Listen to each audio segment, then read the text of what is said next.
चर्चा खुशियों की कि आदमी कैसे खुशियां ज़्यादा ले सकता है। आज ऐसा समय आ गया है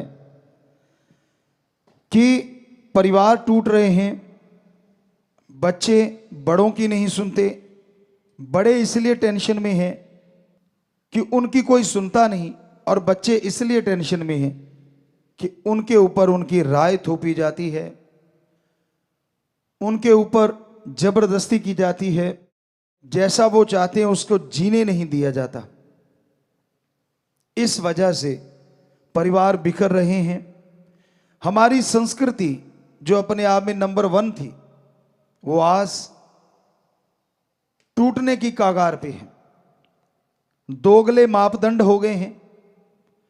पुरुष जो है वो चाहता है मैं आजाद घूमूं, मैं फॉरेन कल्चर को अडेप्ट कर लूं, मेरे लिए कोई बंदिश ना हो, मैं कहीं भी घूमूं, कहीं भी चरूं, मुझे ना रोका जाए।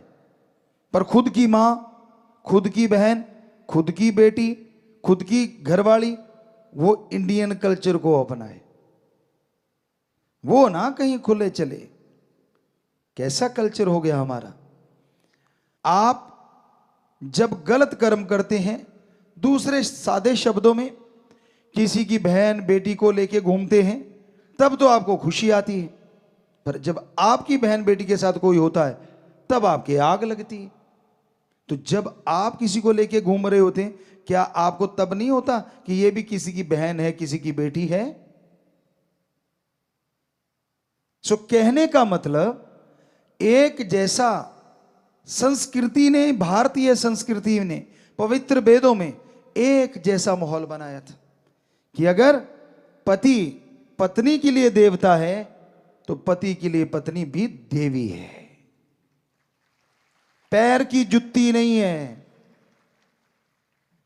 जो लोग ऐसा समझते हैं, चाहे वो पति हो या पत्नी, क्योंकि आज ऐसा दौर चल रहा है, कमाने वाला, या यूं कह लीजिए विचारों की वजह से कई बार पति हावी रहता है कहीं पे तो कहीं पत्नी।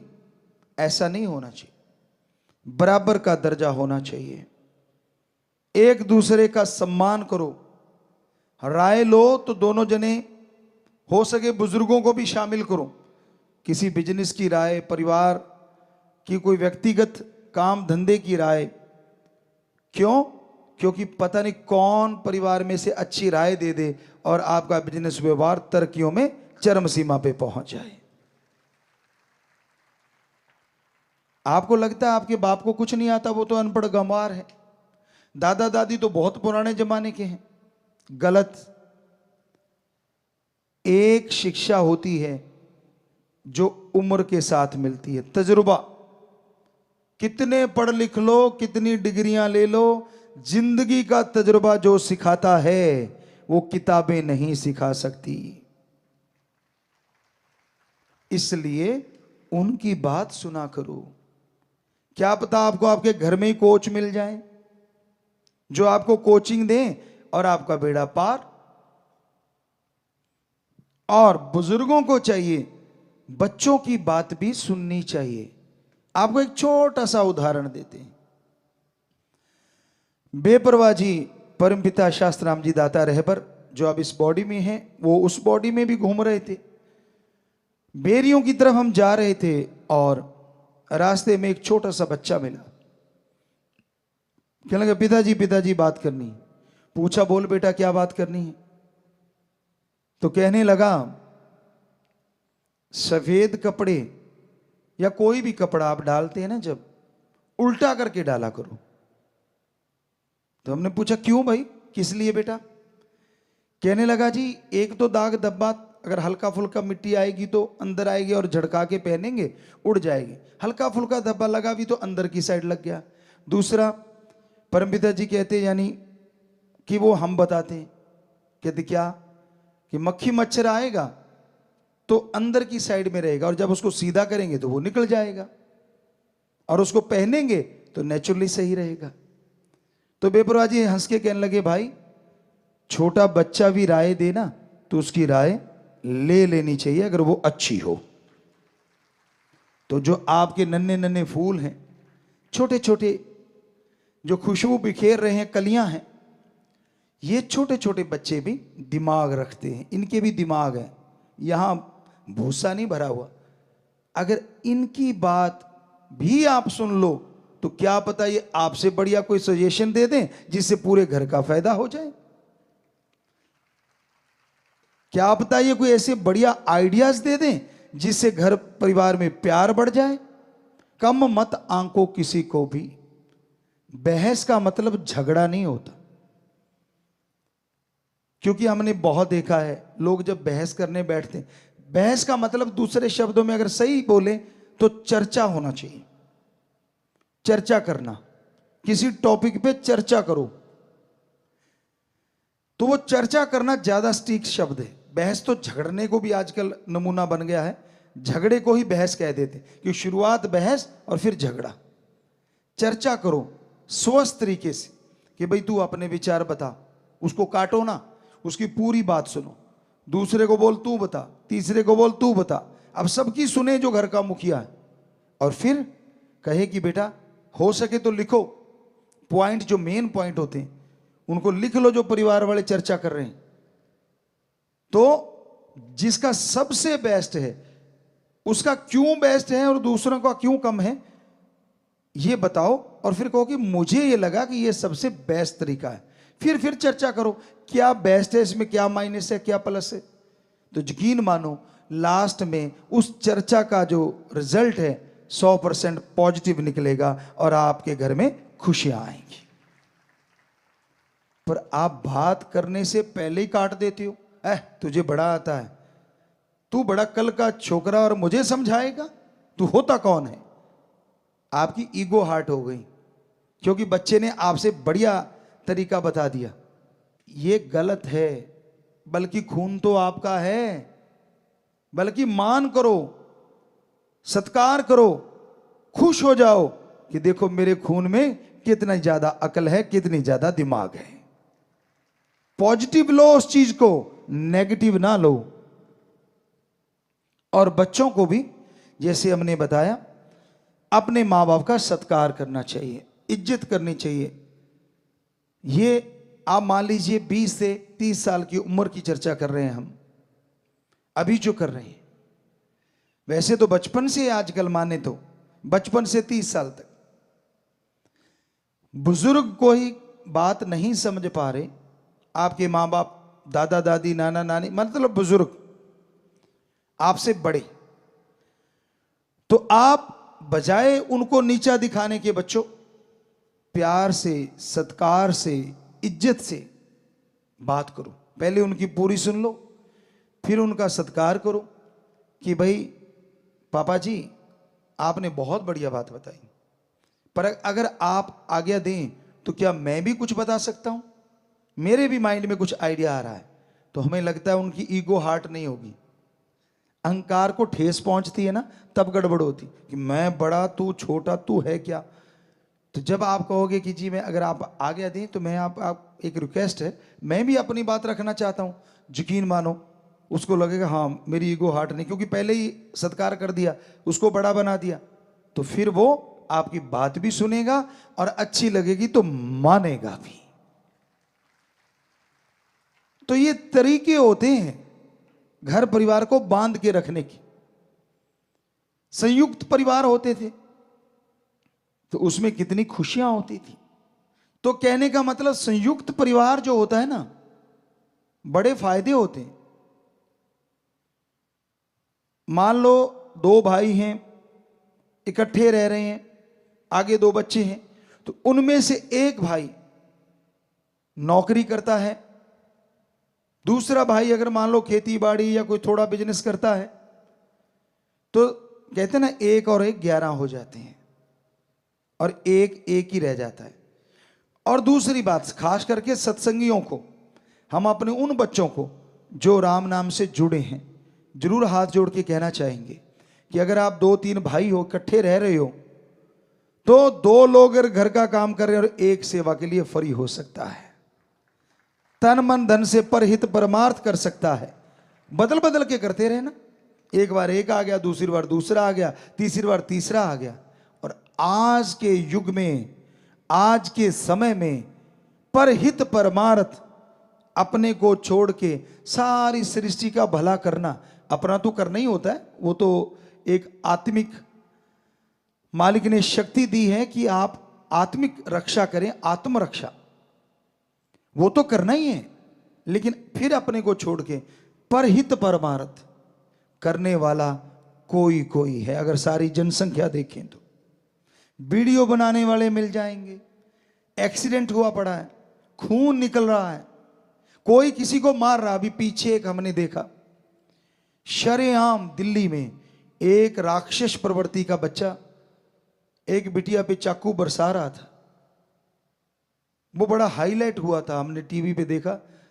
तो वहां लोग आ रहे हैं, जा रहे हैं, किसी ने कोई वीडियो बना रहा है। अरे लानत ऐसे लोगों पे और लानत उनके शिक्षा पे। क्यों नहीं दो चार ने मिलके उसको पकड़ लिया, उसके पीछे से जाते और बाजू काबू कर लेते, बात खत्म। लेकिन नहीं, मरने दिया। यहां तक नहीं, उसने पत्थर उठा के वो जो किया, ये रोंगटे खड़े करने वाली घटना थी। लेकिन वहां लोग ऐसे जा रहे थे जैसे कोई बात ही ना हुई हो। कहां गई हमारी संस्कृति, कहां गई हमारी इंसानियत, जिसके बल पे हमारी संस्कृति पूरे वर्ल्ड में नंबर 1 है। हमें खुशी है हमारे 6.5 करोड़ बच्चों पे, खास करके उन बच्चों पे जो ऐसे समय में इंसानियत को नहीं भूलते और लोगों की मदद करते हैं। चाहे बाढ़ का पानी हो, चाहे भूकंप आया हो, प्राकृतिक आपदा या ऐसी कोई चीज दिख जाए, वो नहीं पीछे हटते। एक्सीडेंट हुआ पड़ा है, उसको उठा के हॉस्पिटल पहुंचाएंगे। जब हमने शुरू किया था, शुरू में कुछ बच्चों को परेशानी भी आई, क्यों वो लेके जाते थे, लोग उन्हीं को बिठा लेते थे कि तू, तेरी गाड़ी से तो नहीं हुआ एक्सीडेंट, औरों की छोड़ो, हम अपनी बात सुनाते हैं आपको। राजस्थान में श्री गंगानगर साइड से हम होते हुए गुरुसर मोड़िया जा रहे थे। तो जैसे ही सुखाड़िया सर्कल है, वहां से निकले, बुद्रवाली से आए थे, गंगानगर में किसी घर गए थे, तो वहां से निकले, हमारे आंखों से थोड़ा सा दूर बस ने बैक मारा और एक बाइक पे बच्चे थे, तो वो तड़ाक से नीचे गिरे। तो गिरते ही हमारी गाड़ियां नजदीक पहुंची, तो हमने सेवादारों को बोला कि भाई पीछे से इनको उठा के हॉस्पिटल पहुंचा दो और इनका इलाज करवाओ। अब हम तो ये कह के चले गए, गुरुसर मोड़िया पहुंच गए। अगले दिन पुलिस आती है, पता नहीं उसी दिन शाम को, सारी गाड़ियां चेक कर ली, एक एक गाड़ी चेक करके फिर कहते गुरुजी वाली भी चेक करनी। हमने कहा करवाओ। वो गाड़ियां भी चेक कर ली, कहते हाँ आपने तो एक्सीडेंट नहीं किया। हमने कहा हमें जरूर मिला ना, हमें मिले वो सज्जन।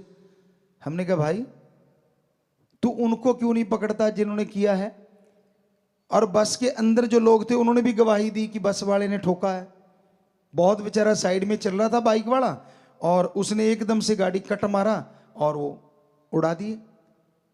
तो अंदर से गवाही भी किसी ने दी, तो सिर नीचा कर लिया उन्होंने। हमने कहा बोलो किस पे डालना चाहते हो, कौन सी गाड़ी पे, हम ही लिखवा देते हैं, बोलो कौन सी गाड़ी पे डालना चाहते हो केस। कहते गुरुजी क्षमा करना, शर्म करो। हमने कहा शर्म चंद नोटों के लिए क्या कर रहे हो? क्या ड्राइवर आपका दोस्त है, मित्र है? तो उनको कोई जवाब नहीं था। तो उस समय परेशानियां आती थी।